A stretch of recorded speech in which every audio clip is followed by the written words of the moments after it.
আপনাদের এলাকায় আছে কিনা আমি জানি না, আজান একামতের সময় মুয়াজ্জিন যখন বলে আশহাদু আন্না মুহাম্মাদ রাসূলুল্লাহ, তখন আমাদের কিছু মুরব্বী বাবাজিরা, বেশিরভাগ আছে অনেকেই, তারা এইভাবে আঙুলের মাথায় হাত দিয়ে এভাবে চোখ 3 বার মোছে, নাই? আছে নাকি? দেখেন, প্রথম কথা, আবেগে বউকে মা বলে ফেলছে। শরীয়তে ছিল না, উনি শয়তানি করে একটা বানাইছে। আবার আমরা যখন ভুল ধরাতে গেছি যে দেখেন এভাবে তো বলা জায়েজ নাই, এভাবে তো চুমা খাওয়ার কোনো হাদিস আমার নবী থেকে পাই না।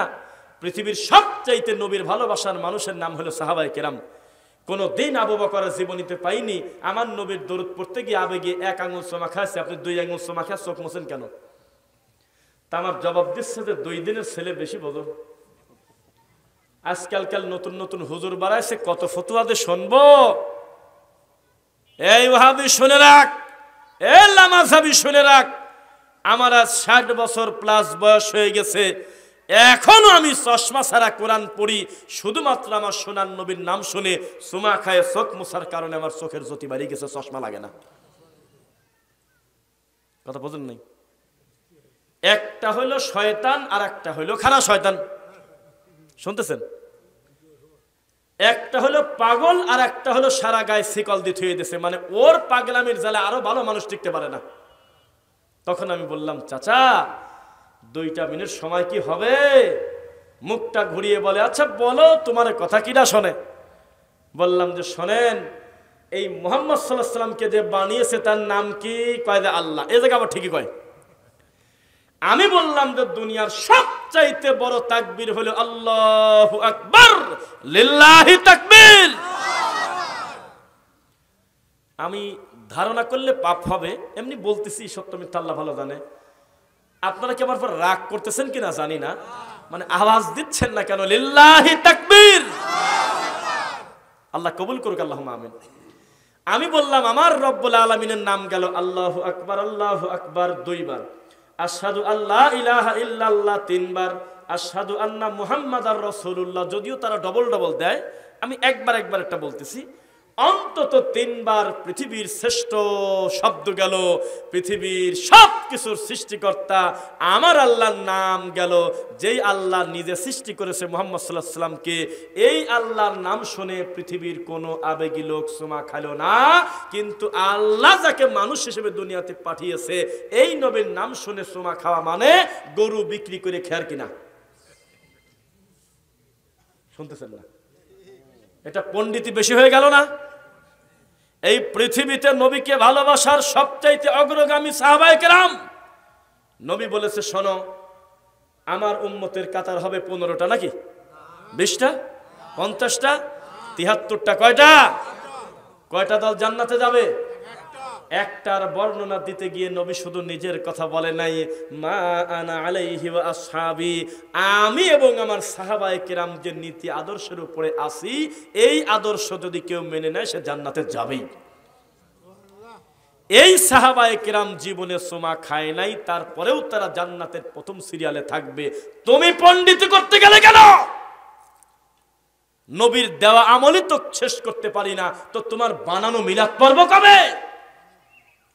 দরুদ পরে কুল পাই না, তোর খয়রাত খাবো কবে রে?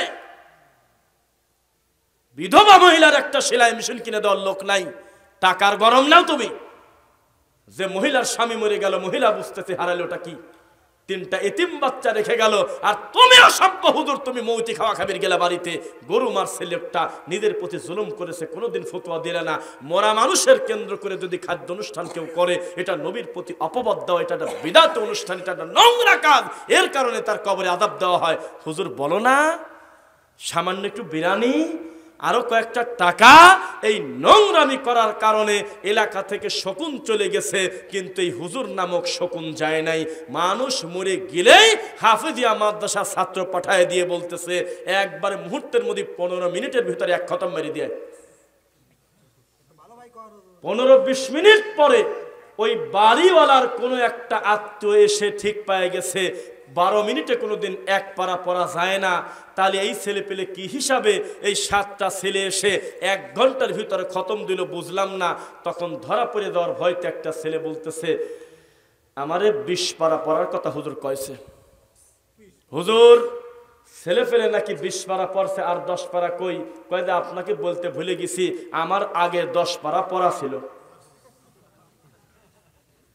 কারণ ইসলামে এমন কুরিয়ার সার্ভিস নাই, ডেলিভারি সিস্টেম নাই যে আমি কোরআন পড়তে পারি না আর ওই পাশ থেকে আমার এক ভাই সূরা বাকারা পড়ে ডেলিভারি দিয়ে দিবে আর বলবে বাকারা তুই চলে যা, চলে গেল। এর থেকে নোংরা কথা রামায়ণেও লেখা নাই।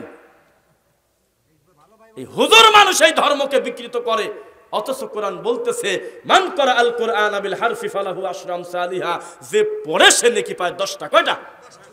কিন্তু ডেলিভারি দেওয়ার কোন সিস্টেম কোন মায়ের বেটা যদি প্রমাণ করতে পারে, আজকের এই মাহফিল আমি তওবা পড়ে তারপরে বাড়িতে যাব। আছে কেউ একটা হরফ উচ্চারণ করে ডেলিভারি দেওয়া যায় এমন কোন সিস্টেম পৃথিবীর কোন মানুষ যদি থাকে বলো? এত টাকার গরম নিচ্ছ কেন?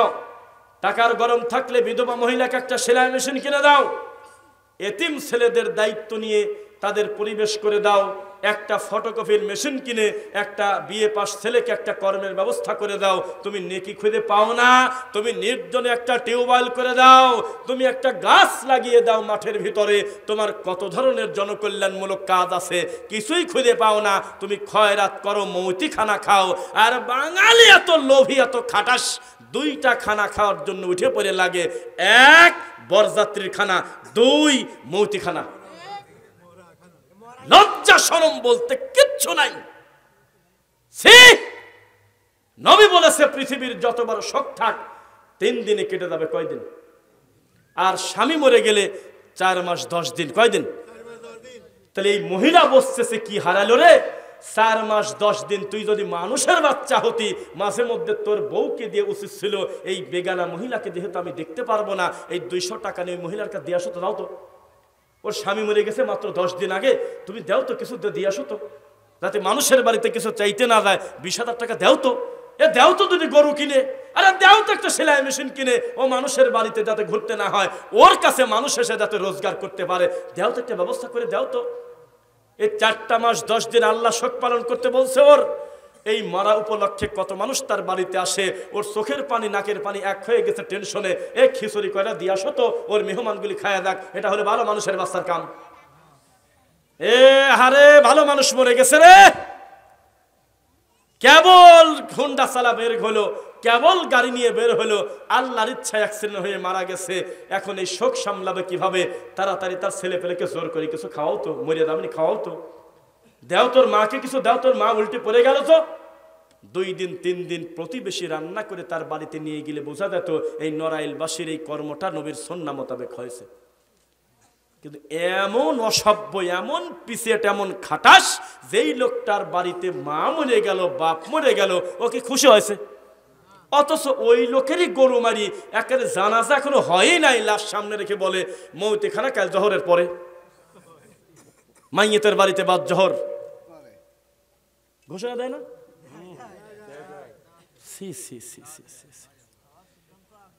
আস্তাগফিরুল্লাহ আযীম। এমনও দেখেছি লাশ সামনে রেখে আগে আলোচনা হয়েছে চাল কত মন জ্বালানো যায়, লোক কত দাওয়াত দেওয়া যায়। বাজেট বেশি হওয়ার কারণে কিছু মানসিক প্রতিবন্ধী, ব্যক্তিত্বহীন কিছু জোকার এলাকার বলতেছে যে চিন্তা করে না, না যাই পড়ো না, আমরা দেখবো না, চালাও। আছে নাকি? অথচ এই লোকটার কাছে তার প্রতিবেশীর বউ অসুস্থ, হাসপাতালে থাকার কারণে বলছিল ভাই 10,000 টাকা দাও ভাই, আমি সামনের মাসে দিয়ে দেবেন, আমার বিপদ, আমার মা হাসপাতালে। ও বলছিল একটু আগে আসলে দিতাম, টাকা নাই। কত বাড়ি বাড়ি ঘুরছে, কেউ টাকা দেয় না রে। অথচ তার পরের দিন ওই একই লোকের বাপ মরে যাওয়ার কারণে ওই যেই ছেলে টাকা দিল না ধার, ওই ছেলে মুহূর্তের ভিতরে করছে একটা গরুর দায়িত্ব নিলাম। আছে নাকি? অথচ 10টা টাকা মানুষকে ধার দিল না, কিন্তু বাপ মরে যাওয়ার সাথে সাথে এমন খুশি হলো মুহূর্তের ভিতরে গরু মারি মানুষকে খাওয়াচ্ছে। আর একটা দুঃখজনক ব্যাপার, এই নোংরামি অনুষ্ঠান যার দ্বারা উদ্বোধন হচ্ছে সে হলো রামায়ণ, ঠিক কিনা? হ্যাঁ, সে হলো মন্দিরের ঠাকুর নাকি পূজারি? কে কোন দা? আপনার মসজিদের হুজুর। এই হুজুর দাই নোংরামি অনুষ্ঠান চালু করে শুধু নাই, একটা অভিনয় করছে। আমার মনে হয় চশমার ফাঁক দিয়ে আপনি মনে হয় দেখা উচিত ছিল, দেখেন নাই। আমরা ঠিক পেয়ে গেছি, ওই বাড়িতে যা কিছু করে হুজুর মোটি অভিনয় করে। হুজুর মুনাজাত ধরি খালি কাঁদে, হারে কাঁদা চোখ দিয়ে পানি ভাসে যায়। হুজুর কাজী যারে যার জান্নাতে মনে হচ্ছে ঢুকাই দিবে, অথচ যে মরে গেছে তার 3টা ছেলে, একটারও চোখে পানি নেই। 3টা ছেলেই সুদ খায়, কোথায় কোথায় ঘুরে বেড়াচ্ছে। আর যার বাড়িতে গিয়ে এই মৌতি খতম পড়ে আর মরা খাওয়ার পরে কান্নাকাটি করতেছে, ওই লোকটা মেয়ের সম্পত্তি ছেলেকে লিখে দিয়ে মরে গেছে।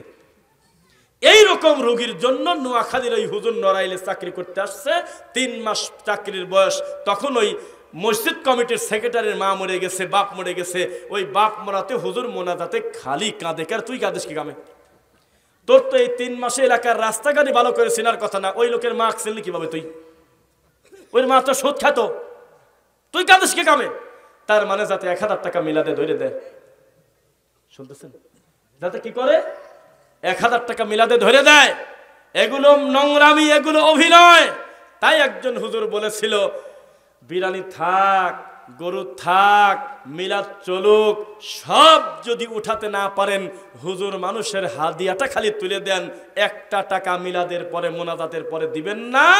আধা ঘন্টার মোনাজাত রাতারাতি 4 মিনিটে চলে আসবেন। হাত তুলেই মারি দিবেন, বেহাক্কে লা ইলাহা ইল্লাল্লাহ কোনে দাল কয় কাম আছে। অধিকাংশ মিলাদে হুজুরকে ডেকে পাবেন না। এখানে হুজুরের খাওয়াটা জরুরি না, তার একটা টাকা পাওয়াটা জরুরি। ওয়াযায়্যানা লাহুমুশ শাইতানু আমালাহুম, কোরআনের আয়াত। শয়তান কিছু কিছু আমল সুসজ্জিত করে সাজাইছে। পৃথিবীর কোন মুসলমান আজ পর্যন্ত দরুদ পড়ে খুশি হয়ে কাউকে 10টা টাকা দেয় না। মিলাদ পড়ায় খুশি হয়ে বাড়ি লিখে দেয়, জায়গা লিখে দেয়, আছে নাকি? মিলাদ পড়ে হুজুর বলতেছে, হে নবী আপনি মদিনা থেকে সবকিছু পারেন দেখিতে, আমার লাশ কবরে রাখলে নিবেন গো আপন কোলে, আছে না? গান গায় না? ও গজল, গজল কাছে গায় নাকি? এই গজল শুনে মানুষ হাউমাউ করে কাঁদতেছে, আবেগে করে কাঁদে। কিন্তু দরুদে ইব্রাহিম যেটা পড়লে 10টা নেকি, 10টা গুনাহ মাফ আর 10টা সম্মান বাড়বে, ওই জিনিস পড়ে কেউ কাঁদে না। তার মানে এই মানুষের তৈরি করা মিলাদটা সাজাইছে স্বয়ং ইবলিস শয়তান।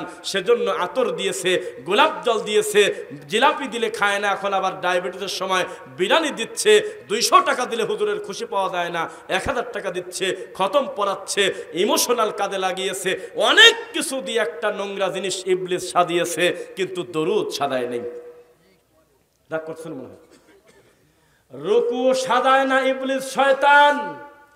এখানে আমি শত শত মুসল্লি পাবো, তারা আজ পর্যন্ত জানেই না রুকুতে গিয়ে আল্লাহকে সুবহান কুদ্দুসুন রব্বুল মালাইকাতি ওয়ার রূহ পড়া যায়।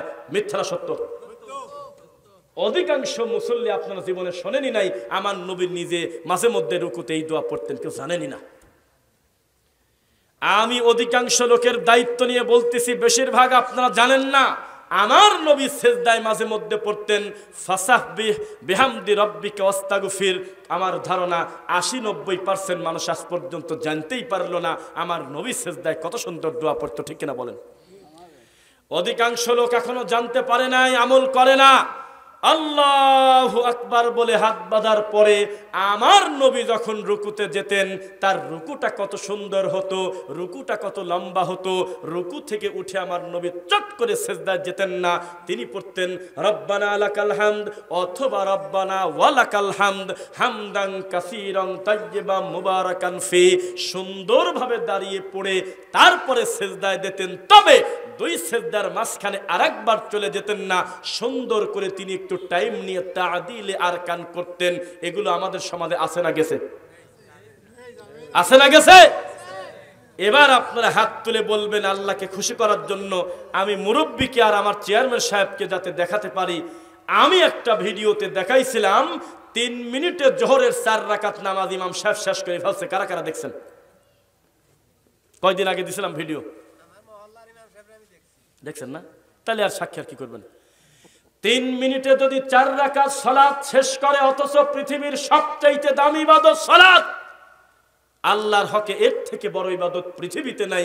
এই নামাজ পড়তে গিয়ে সূরা ফাতিহা পড়লো কবে, রুকু করলো কবে, সেজদা করলো কবে, দোয়া পড়লো কবে, 3 মিনিটে 4 রাকাত নামাজ শেষ করলো, এটা হুজুর হয় কিভাবে?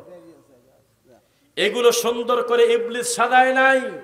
আয়েশা রাদিয়াল্লাহু আনহা বলতেছে, আমার নবী আমার স্বামী যখন রুকুতে যেতেন আমি মনে করতাম মাথা ওঠানোর কথা ভুলে গেছে মনে হয়।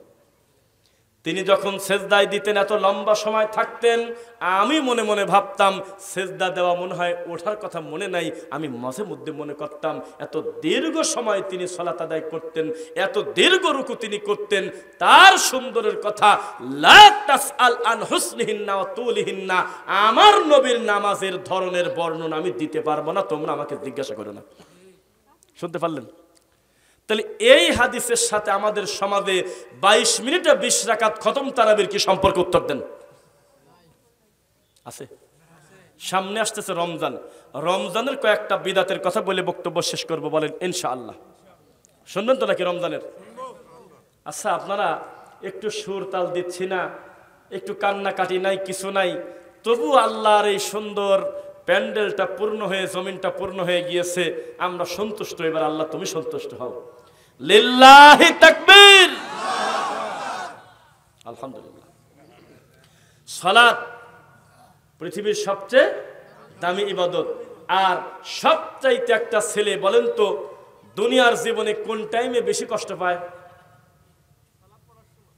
যখন তার আব্বাকে সে দাফন করে দিচ্ছে, কবরে রেখে আসতেছে, আব্বা মরে গেল, ওই সময় সাময়িক সবচেয়ে বেশি খারাপ লাগে না তার? বলেন তো দেখি, একটা বাপের কাছে দুনিয়ার সবচাইতে বড় বোঝা কি হতে পারে?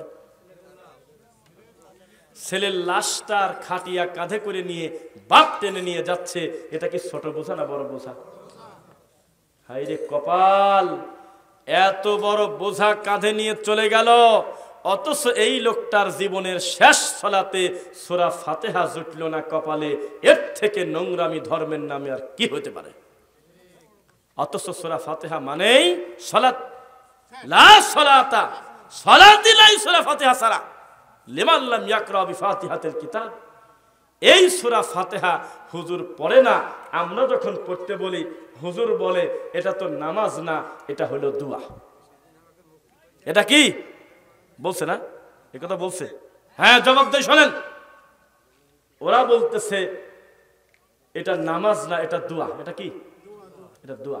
আস্তাগফিরুল্লাহ। তার মানে হুজুর বলতেছে আমি পানি খাবো না, আমি ওয়াটার খাবো।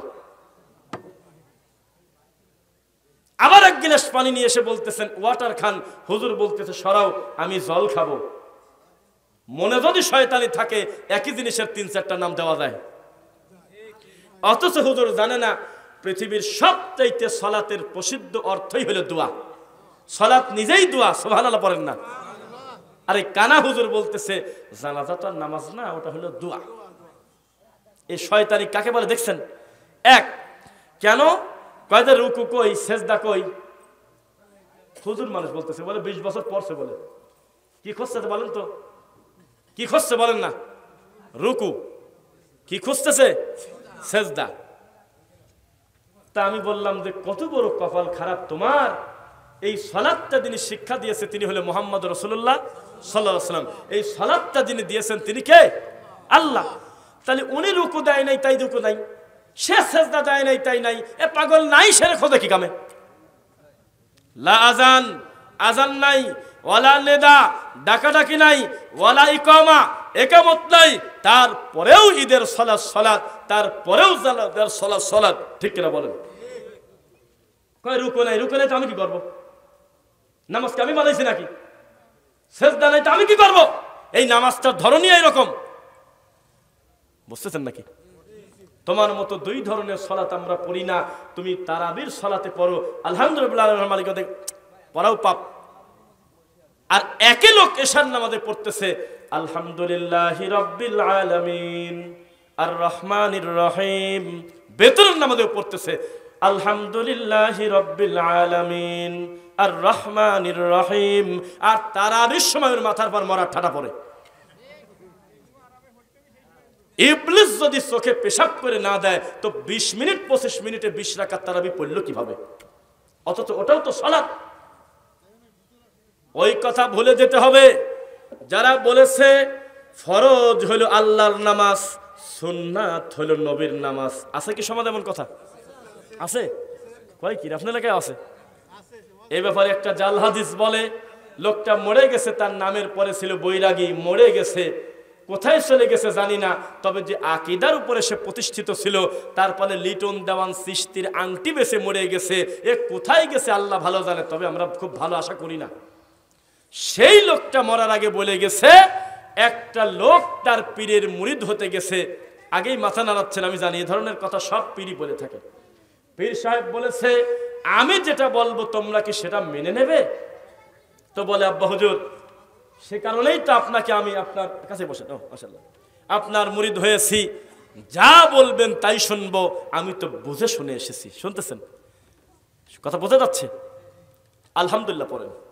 আমাদের সম্মানিত অতিথি উপস্থিত হয়েছেন, আল্লাহ যেন তাকে দিনের জন্য কবুল করেন, বলেন আল্লাহুম্মা আমিন। তো যে কথা বলতেছিলাম, তো পীর বলতেছে, আমার মুরিদ হতে হলে আমি তোমাকে যে আমল দেব তোমার বিনা বাক্যে মেনে নিতে হবে। আসলে তো বাক্য কেউ করেও না, করে কি? তো বলছে যে এক কাজ করো, আজকে ফজরের নামাজ পড়া, ঈশার নামাজ পড়া বাদ দিয়ে দাও। কি করো? ঈশার নামাজ পড়া বাদ দিয়ে দাও। তো তখন উনি আর কোনো প্রশ্ন করতে পারবে না, আগেই কথা দেছে। আর পীর মুরিদি মানেই হলো আক্কেলের দাঁত হাতুড়ি দিয়ে বাড়ি ভেঙে দিবি। রবিবারের দিন পীর বলবে সোমবার, আর মুরিদ বলবে জি বাবা জি বাবা জি বাবা। বুধবারের দিনকে বলবে মঙ্গলবার, মুরিদ বলবে জি বাবা জি বাবা জি বাবা। কারণ যেদিন থেকে তিনি মুরিদ হয়েছে ওই দিন থেকে তার বিবেকের দাঁত থাকা যাবে না, বাবা যা বলবে সেটাই জি বাবা জি বাবা। তাতে নিজের বাপ ঘরের পরে থাকলে আমার কি, নিজের বাপ অসুস্থ থাকলে আমার কি, চিকিৎসাবিহীন মরে গেলে আমার কি, বাবার দরবারে আমি গরু নেবই। তো বলছে যে তাহলে এক কাজ কর, আজকে রাতে ঈশার নামাজ, কথা কয় না, পড়ো না। তো তখন ওই মুরিদ বাসায় গিয়ে বলে, আল্লাহ, আমি বালেগ হওয়ার পর থেকে ইচ্ছাকৃতভাবে আমি নামাজ কাদা করি নাই গো আল্লাহ, তাহাজ্জুদ পর্যন্ত আমি মিস করি না। আর আজকে আমি একটা পীরের মুরিদ হলাম, আজকেই তিনি আমাকে বলতেছে যে তুই নামাজ পড়িস না, আমার তো কেমন কেমন লাগে। ও আল্লাহ, সেও বান্দা আমিও বান্দা, তবে সে ভালো আমি মন্দ, তবে আমি এক কাজ করি, আমি ফরজটা পড়ে তোমাকে ঠিক রাখি, সুন্নাত আমি পড়বো না। পীর তো ঠিক পাবি না। শুনছেন নাকি?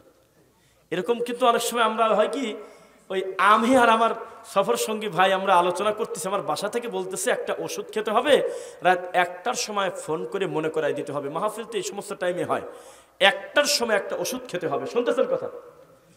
তো তখন আমি ওটা মনে টনে করাই দেই, আর ওই একদিন মনে নাই 1টা বা অন্য বেজে গেছে, তাই বললাম যে আরে এখন ফোন দেবো কি দেবো না, ভুলে গেলাম। তখন আমার এই ভাই বলতেছে যে 11টা 12টার সময় খাবি, বলতে পারেন না, 2-1 ঘন্টা আগে খায়া শুয়ে পড়লেই তো হয়। তা আমি আবার ওই বুদ্ধিটা আমি ফোন দিয়ে বললাম যে তুমি যদি ঈশান নামাজ পড়ি ওই 1টার ওষুধটা খায়া শুয়ে থাকো, ডাক্তার কি ঠিক পাবেনি নাকি? কথা কি বুঝছেন? এই বললাম আর কি, যে ডাক্তার কি ঠিক পায়? তো ওই মুরিদ বলতেছে পীর তো আর ঠিক পাবে না, আমি ঈশান নামাজটা ফরজ পড়বো, বাধ্যগত সালাতটা পড়বো, কিন্তু সুন্নাত পড়বো না। এশার ফরজ পড়ে লোকটা শুয়ে পড়ছে। আগেই বলি, আমি কি বানায় বললাম না, এ ধরনের কথা আপনাদের কান পর্যন্ত পৌঁছেছে এর আগে? এত লোকের হাত নামান হাত নামান হাত নামান। তখন লোকটা ঘুমিয়ে গেছে। শেষ রাতে আমার নবী মুহাম্মদ সাল্লাল্লাহু আলাইহি ওয়াসাল্লাম তাকে স্বপ্নে চলে আসছে, এসে বলতেছে, আব্দুর রহমান রে, একদিন পীরের কাছে যাই তুই আমার সুন্নাত ভুলে গেলি রে, তুই আল্লাহকে বুঝিয়ে দিলি, ফরজ বুঝলাম, আমার সুন্নাতের কি হবে? তাড়াতাড়ি করে লজ্জায় জিহ্বায় কামড় দিয়ে কষ্ট পেয়ে কাঁদতে কাঁদতে পীরের কাছে গিয়ে তার হাতে পায়ে জড়া ধরে উল্টা উল্টি করে পড়ে, বাবা ও আব্বা এমন ভাবে ডাকে দেওয়ার মার দ্বিতীয় পক্ষ। অথচ নিজের বাপকে আন্তরিকতা নিয়ে কত বছর ডাকে না, তার প্রতিবেশী খুব ভালো জানে। বলতেছে, কি হয়েছে তোমার, প্যাস কি লাগছে নাকি? জি বাবা, আমি তো মনে করছি আপনি ঠিক পাবেন না, শেষ রাত্রে নবী নিজে এসে আমাকে ডাকতেছে, আমার সুন্নাত কই থলি তুই? তখন ওই মুরিদকে পীর একটা থাপ্পড় দিয়ে বলছিল, আরে গরু, আমি তো এটাই একটা প্ল্যান করছিলাম, তুই যদি কষ্ট করে ফরজটাও বাদ দিতি, তাহলে শেষ রাত্রি নবীর সাথে সাথে আল্লাহ পর্যন্ত এসে তোর ডাকতো। আপনি তো বললেন নাউজুবিল্লাহ, আমার পাবনার লোক তো কাছে সুবহানাল্লাহ। এখানে 2টা ভুল করছে। এক, হাদিসের রাবি হলো আলী রাদিয়াল্লাহু আনহু কে? আর হাদিসটা আছে সহিহ বুখারীতে, কোথায় আছে? হাদিসের রাবি আলী রাদিয়াল্লাহু আনহু, মনে থাকবে? হাদিসটা আমি আরবিতে পড়ব, আপনি অনুবাদ থাকলে মনে করে বলে দিয়েন। লা তাআতা লি মাখলুকিন ফি মাসিয়াতিল খালিক। আমি কিছুই বলবো না, দেখি এইটুকুর অনুবাদ কেউ পারেন কিনা, একটু বলেন তো কেউ। আচ্ছা বলে দেই, লা তাআতা লি মাখলুকিন ফি মাসিয়াতিল খালিক। খালেককে বেদার করে মাখলুককে খুশি করা হারাম। নামাজ কার কথা? ফরজ নামাজ আল্লাহর, সুন্নাত আল্লাহর, নফল আল্লাহর। আল্লাহর হুকুম বাদ দিয়ে পীরের হুকুমে নামাজ কাজা করা, এটা কি ছোটখাটো পাপ না বড় কুফরি? দুই, পৃথিবীতে নবীর নামাজ বলে কোনো নামাজ নাই। নবী এসে তোমাকে ডাকবে কেন? এবার আবার কোরআনের আয়াত সেট করি, আমার সাথে সাথে উচ্চারণ করবেন যদি জানা থাকে। আউযু বিল্লাহি মিনাশ শাইতানির রাজিম। ইন্না সালাতি ওয়া নুসুকি ওয়া মাহইয়ায়া ওয়া মামাতি লিল্লাহি রাব্বিল আলামিন। নাই? আছে কোরআনে? আমার সালাত, আমার কুরবানি, আমার বেঁচে থাকা, আমার মরে যাওয়া সব কিছু আল্লাহর জন্য। আরে গরুরে, সুন্নাত নবীর নামাজ বলে কোনো নামাজ নাই, সব সেজদার মালিক আল্লাহ। পৃথিবীতে নবীর নামাজ বলে কোনো নামাজ, আপনার নবীও নামাজ পড়েছে, যার জন্য তিনি কে? আল্লাহ। রাগ করতেছেন নাকি? দেখেন, আজকে হঠাৎ করে এলাকায় ঢুকছি বলে মনে করবেন না যে আমি গুরুত্ব কম দিচ্ছি। তদন্ত করে দেখেন, আজকের বক্তব্যে যত যত মাহফিলে গিয়ে আমি অত্যন্ত গুরুত্ব পেয়েছি, অ্যাটেনশন পেয়েছি, পাবলিকের গুরুত্ব বেশি পেয়েছি, তার ভিতরে একটা আলহামদুলিল্লাহ। এক চুল ডিস্টার্ব আপনারা করেন নাই, পুরো বক্তব্য মনোযোগ দিয়ে শুনতেছেন। আল্লাহ তুমি আমাদের সকলের প্রতি সন্তুষ্ট হয়ে দাও আল্লাহ। সেজন্য আমিও গুরুত্ব দিয়ে কথা বলতেছি। ঘরের দিকে মেলা সময় পর তাকাইছি, মনেই ছিল না তাকানোর কথা। চলুক আরো কিছু সময় নাকি? হ্যাঁ, আচ্ছা, আলহামদুলিল্লাহ, মাশাআল্লাহ। হ্যাঁ, এক, আচ্ছা আচ্ছা। আগে আগে তাসবিহটা হাতে থেকে নামান। তাসবিহ নয়, আঙুলে তাসবিহ করবেন, ঠিক আছে? ওটা নামান, নামান। আঙুলে বলবেন সুবহানাল্লাহ, আলহামদুলিল্লাহ, আল্লাহু আকবার। আঙুলে যদি কেউ তাসবিহ গণনা করে, বিচারের মাঠে এই আঙুল তার পক্ষে সাক্ষী দেবে। জানেন হাদিসটা? নবীর সময় কিন্তু বিসি দানা ছিল, নবীর সময় কিন্তু জয়তুন ফল ছিল, এরপরেও আমার নবী কোনোদিন দানা দিয়ে পড়ে নাই। যেহেতু নিজের আঙুল সুস্থ আছে, আমরা নিজের আঙুলে পড়বো ইনশাল্লাহ। ভাইজান, আমলটা করেন, ইনশাল্লাহ করেন, তাসবিহটা রেখে আপনি। আর এখন একটা কথা বলি আপনাকে, একই সঙ্গে বক্তার বক্তব্য, একই সঙ্গে কোরআন তেলাওয়াত, একই সঙ্গে স্ত্রীর সাথে কথা বলা যায় না। এটা একটা রানিং ইবাদত চলতেছে, সোনার ইবাদত। আপনি কিভাবে জিকির করতেছেন তা আমরা জানি না। আচ্ছা আচ্ছা, জি, যে কথা বলতেছিলাম, মুহাম্মদ সাল্লাল্লাহু আলাইহি ওয়াসাল্লাম আমাদের জন্য কি আদর্শ? কি আদর্শ? এবার আপনাকে একটা কথা বলি, আমাদের সমাজে কমন একটা ওয়াজ আছে, আমরা জাল হাদিস টাদিস কিছু বুঝিনি। যে কথা বলে আমার নবী বড় করা যায় তাই বড় করব, যা হয় হোক। যেমন ওই পিছন থেকে একটা লোক যদি একবার আমার নবীকে নিয়ে কটু মন্তব্য করে, আমার এই ভাইকে ছেড়ে দিবেন তার? কারণ তার ভিতরে ধর্মীয় সেন্টিমেন্ট আছে, সে নবীকে ভালোবাসে, ব্যথা লাগবে না? যদিও ভাইয়ের মুখে দাড়ি কম, বড় দাড়িওয়ালাকে নিয়ে কেউ কটুক্তি করলে ভাই কিন্তু তার খবর করে দিবিনি, কারণ সে জানে আমি বড় হয়তো রাখি নাই, কিন্তু রাখাটা তো ভালো। এটা বেনামাজির কাছেও যদি নামাজ নিয়ে ব্যঙ্গ করেন, ও যদি মুসলমান হয়, তাহলে সে রেগে যাবে আর বলে, এই বেটা, আমি নামাজ কম পড়তে পারি, কিন্তু নামাজ নিয়ে ব্যঙ্গ করলে ছেড়ে দেব না। তো নবীকে নিয়ে যদি কেউ কটু মন্তব্য করে, আপনারা কি ছেড়ে দিবেন? তাহলে আপনারা কটু মন্তব্য বলতে বোঝেন হলে নবীকে কেউ গালি দিলে সেই লোকটা কটু মন্তব্য করে, কিন্তু নবীর নামে মিথ্যা কথা বলে যে জাল হাদিস বলে, সে হলে সবচেয়ে বড় কটু মন্তব্যকারী। এর থেকে বড় খারাপ মানুষ দুনিয়াতে নেই। কেননা নবী বলেছে, কেউ যদি ডাকাতি করে তার জন্য জাহান্নামে ঘর তৈরি হয়, ঠিক কিনা বলেন? কেউ যদি মানুষ হত্যা করে তার জন্য জাহান্নামে অগ্রিম ঘর তৈরি হয়, ঠিক কিনা বলেন? কেউ যদি এক ওয়াক্ত সালাত কাজা করে তার জন্য জাহান্নামে একটা ঘর তৈরি হয়, ঠিক কিনা বলেন? কি পাপের কথা নবী বললেন, মান কাযাবা আলাইয়া মুতাআম্মিদান ফালইয়াতাবাওয়া মাকাদাহু মিনান নার। কেউ যদি আমি নবীর প্রতি মিথ্যারোপ করে, আমি বলি নাই ও আমার নামে বলে ফেলছে, আমি করি নাই আমার নামে করে ফেলছে, আমি জানি না আমার নামেও জানায় ফেলছে, তাহলে তার থাকার জায়গা জাহান্নাম। এবার আপনাকে বলি, নবীকে ব্যঙ্গ করছিল ফ্রান্সের প্রেসিডেন্ট ম্যাক্রো, সে ব্যাপারে বলছি। সারা পৃথিবীর 250 কোটি 300 কোটি মুসলমান জাগ্রত হয়ে গেছিল, হয়েছিল না? যার ভিতরে ঈমান আছে সে তো জাগবেই, এটা তো ঈমানগত ব্যাপার। কিন্তু যেই হুজুর বক্তব্য দিল আমার নবীর পথে বুড়ি কাঁটা দিত, আজ পর্যন্ত সেই হুজুরের বিরুদ্ধে কেউ কোনো কিছু বলে নাই। কোন মুসল্লি বলে নাই যে হুজুর তওবা পড়েন, কাঁটাটা দিলেন কার পায়ে? তার নাম হলো মুহাম্মদ সাল্লাল্লাহু আলাইহি ওয়াসাল্লাম। আমি আমার মার চাইতে বেশি ভালোবাসি, আমার বাপের থেকে বেশি ভালোবাসি, আমার জানের থেকে বেশি ভালোবাসি, না হলে আমি পূর্ণ ইমানদার হতে পারবো না। আমার নবীর পথে বুড়ি কাঁটা দেয় নাই, আপনি মিথ্যা কথা বললেন কেন? আপনার চাকরি নট, আর নয়তো কান ধরে তওবা পড়েন, আর যেভাবে বলেন বলেন আল্লাহ আমার ভুল হয়েছে ক্ষমা করেন, আমি জাতির সামনে কথা ফেরত নিলাম। বলছেন কোনোদিন নাকি? ও হুজুর, মুহাম্মদ সাল্লাল্লাহু আলাইহি ওয়াসাল্লামের ব্যাপারে যদি কেউ কটু মন্তব্য করে আমাদের সহ্য হয় না। আপনি ইহুদির ওই হরিণের গাছের সাথে বাঁধার গল্প বললেন কেন?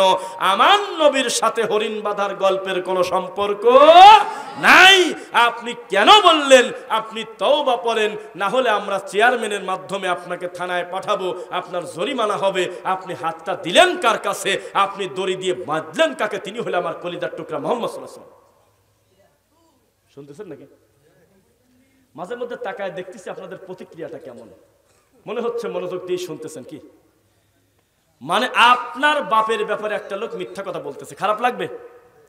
আর মুহাম্মদ সাল্লাল্লাহু আলাইহি ওয়াসাল্লামের নামে মিথ্যা কথা আমাদের সমাজে আছে কিনা? আছে কিনা? নবী সাল্লাল্লাহু আলাইহি ওয়াসাল্লাম বলেছেন, শোনো ও পৃথিবীর মানুষ, শবে বরাতে 4 রাকাত নামাজ আছে বলছে? বলছে? রুটি হালুয়া খাও বলছে?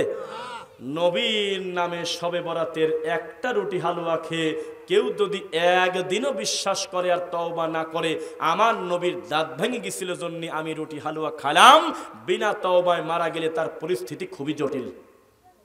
নবীর প্রতি অপবাদ দেওয়া জাহান্নামে ঘর তৈরি হবে।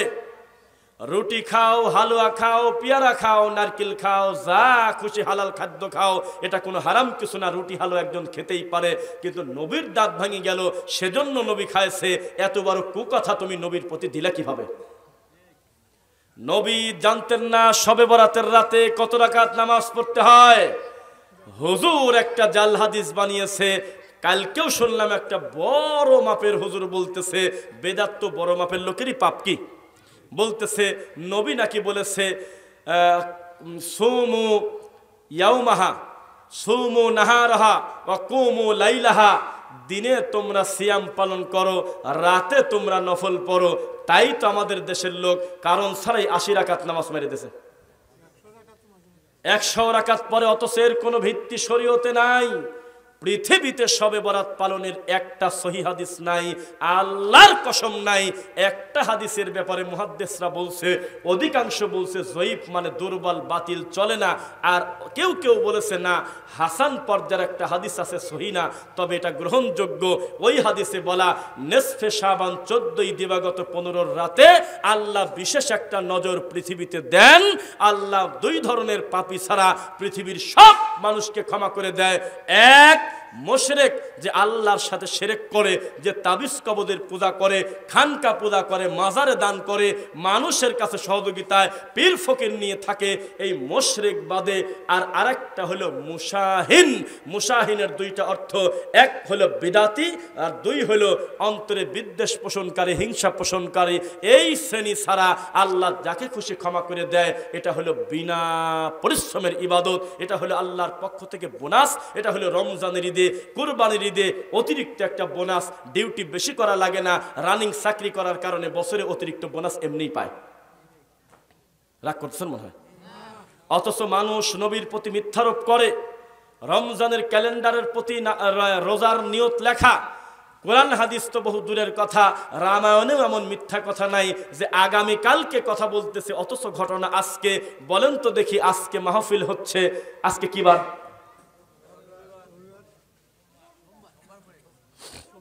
ভোটাভুটি হোক, হ্যাঁ বলেন। এখন এই মুহূর্তে কি বার? পিছনে কি চালাক বেশি নাকি ভাই? একটু বলেন কি বার? কিন্তু পোস্টারে লেখা কি বার?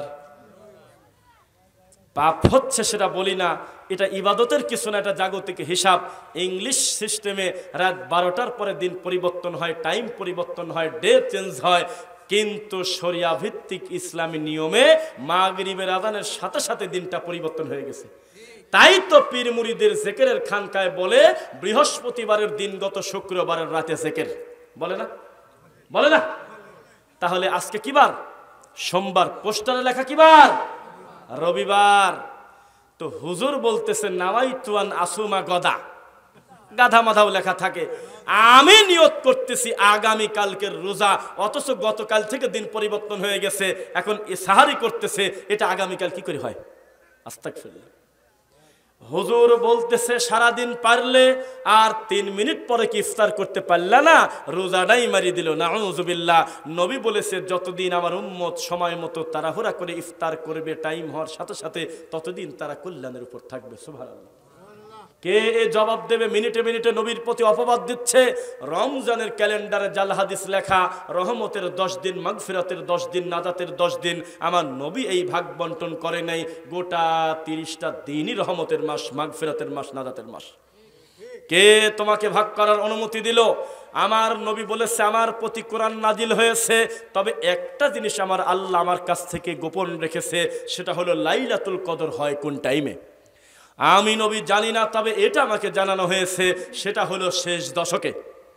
তবে আমি এটুক জানি, শেষ দশকের বিজর রাত্রিতে 21-এ হতে পারে, নাও পারে, 23-এ হতে পারে, নাও পারে, 25-এ হতে পারে, নাও পারে, 27-এ হতে পারে, নাও পারে, 29-এ হতে পারে, নাও পারে। হুজুর ঠিক পালো কিভাবে? নবী যেটা জানে না যে 27-এর রাতে লাইলাতুল কদর। একদিনে যত জিলাপি ঢুকায় মসজিদ নোংরা করে, আর কোনোদিন মসজিদে মানুষ এত সালাত পড়তে আসে না। থাক, এই পর্যন্তই থাক। মুহাম্মদ সাল্লাল্লাহু আলাইহি ওয়াসাল্লাম, দরুদ পড়েন না কেন? মুহাম্মদ সাল্লাল্লাহু আলাইহি ওয়াসাল্লাম নামটা শুনলে কলিজা ঠান্ডা হয়ে যায়। এই নবীর প্রতি বিদাতি হুজুর মিনিটে মিনিটে অপবাদ দেয়, বলেন নাউযুবিল্লাহ। আদম নবী ক্ষমা পেয়েছে, রব্বানা যালামনা আনফুসানা ওয়া ইল্লাম তাগফির লানা ওয়া তারহামনা লানাকুনান্না মিনাল খাসিরিন। কোরআন মাজিদে স্পষ্ট করে দেওয়া আছে, শানে নজলটা পড়লেও তো হয়ে যায়।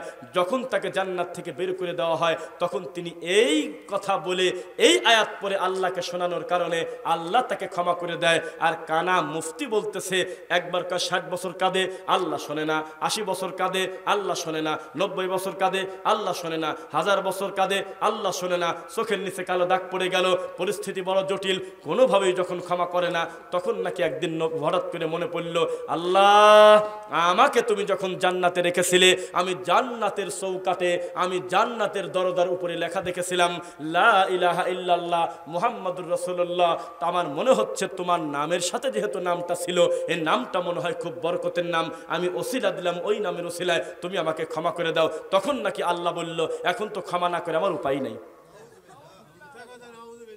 এত সুন্দর করে ইবলিস শয়তান সাজিয়েছে। ওই কোরআনের আয়াতটা আবার নিয়ে আসলাম, ওয়া যায়্যানা লাহুমুশ শাইতানু আমা লাহুম। শয়তান তাদের আমলকে সুসজ্জিত করেছে, মিথ্যা কথা কত সুন্দর করে সাজিয়েছে, অথচ এর সাথে আমার নবীর ওখানে থাকার কোনো সম্পর্ক নাই। 90 বছরে সন্তান দিতে পারে কে? 100 বছরে সন্তান দিতে পারে কে? বৃদ্ধ বয়সে 2টা নবীকে 2টা ছেলে দিছিল। বলেন তো সে নবীর নাম কি আর ছেলের নাম কি? 2 বাপের নাম কোন আগে? 2 বাপের নাম বলেন। ইব্রাহিম, জাকারিয়া, 2 জন বাপ না? আর তাদের সন্তানের নাম বলেন।